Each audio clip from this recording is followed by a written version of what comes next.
Well, welcome back to Bear's Rod Shop, BRS, here in Texas. And this is the end of November, the 30th, fixing to jump over tomorrow into December. And it's going to get cold, I'm sure, everywhere. But we wanted to do a real quick video today for the end of November. And this is some weld art that, I got in that estate sale. Nope. I didn't make that thing, but it is almost like 4D. I think I'm going to actually use this old piece here, keep it around the shop. It's actually got some wrinkles there in the old bed. It looks like me, all wrinkled up, and use this as maybe one of my old stamps that I can have made. All right, today's agenda. Back to the fixture weld table, and watching Brian's over there. He worked this weekend on his huge fixture table, and I started this project back 2 or 3 months ago when I did the drill tree to drill all these holes out in the center. And it was time to finish up. The hinges were welded on, and the video, I guess, didn't like the flash.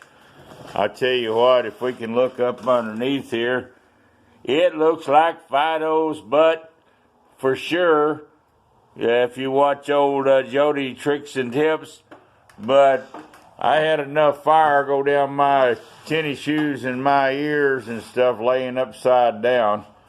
But the old fixture table, for as small as it is going to take up a lot of real estate. And in this corner is where that glop is going to fix and come in, that 450 metal shaper. And I had to finish up some projects because it's going to set in here right beside the LeBlanc 17. Be facing here at this angle. And then we're going to have to lose some real estate down through here. These tables will have to get out of here and make some room for that restoration and use. Let's go over a little bit of the fixture table. Yes, I got my old Delta stand under it, holding it right now. And plans are to come in here off of the 2 legs. I've got treadmill. I got about 6 or 8 treadmills, and I've got the motors. I'm not for sure that I really need to power this table up and down. But you can see here's one of the outriggers. I had some Unistrut, and it worked out great to fit into the tubes. Now down here, let's get back around here real quick. This table came from when I bought the mill. It didn't have a support across, so I added this in this morning. Of course, the video didn't take. Built me some nice lugs here to support it since it's on the outside. Yeah, well, let's look at the other one. Anyhow, I'm going to weld them in off of camera tomorrow, and then I'm going to actually come up off of this one here with some risers that will swing, and can put a little tray there. Now this cart is only like 27 by 30, and no, the drill stem for the Delta, for the drill press has to be saved. So anyhow, the Unistrut here will go back,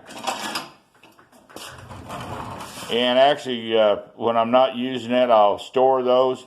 But I know with this 91-pound half-inch plate, she's going to want a tip, because that arbor press I gave away yesterday to a neighbor. Yes, don't need it. Sometimes we got to do what we want. It's number 3. And it's not a Drake, it is an Inco.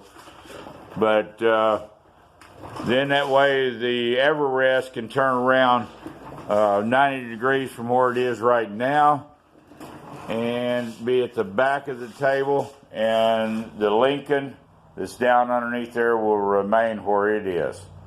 But I needed to finish up some projects, because when that metal shaper comes in and eats up that whole wall, this little 30 by 30 shop is going to be packed.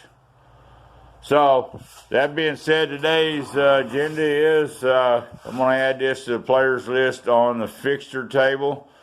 You can see I am probably more dedicated to the burger clamps than most people. Brian over there at Metal Shaper, that table of yours is killer.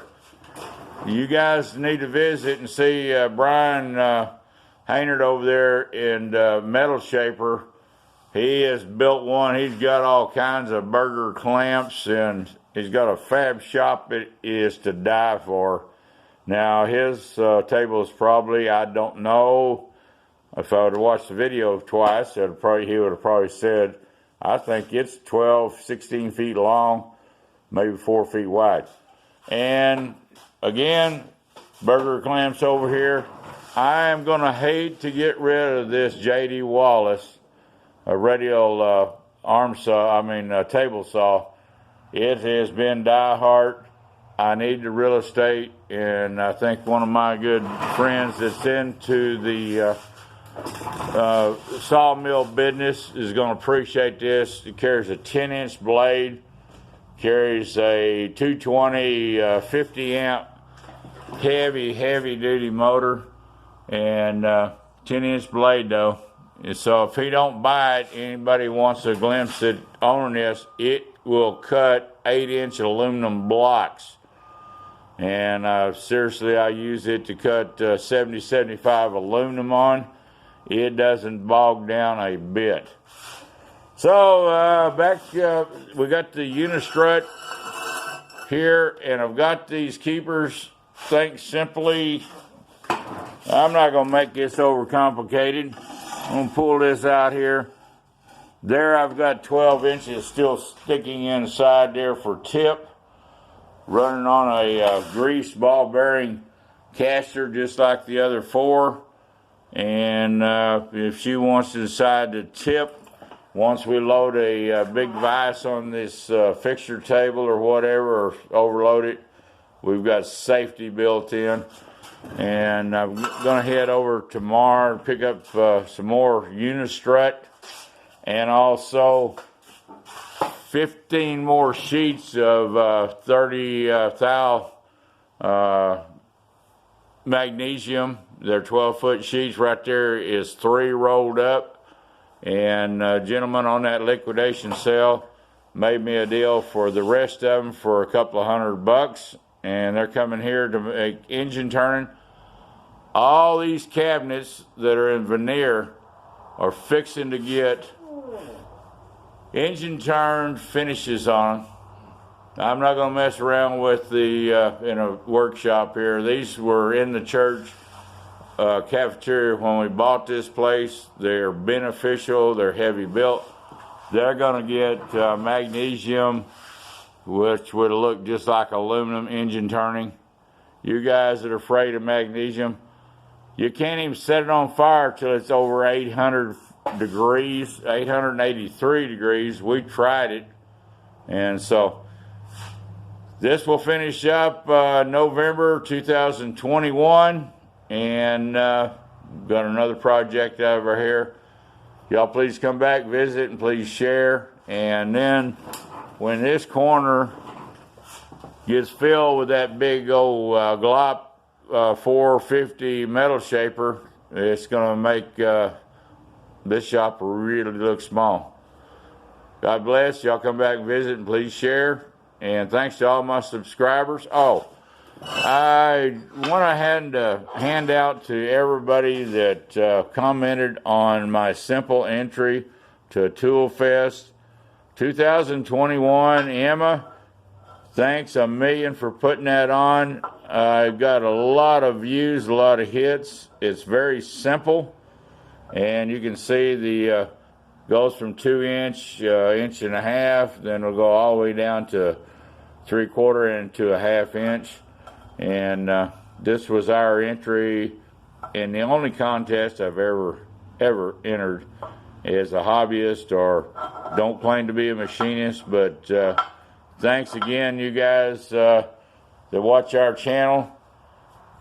Toolfest 2021 was a hoot, and I hope we have another one. Bears Rod Shop, we're out of here.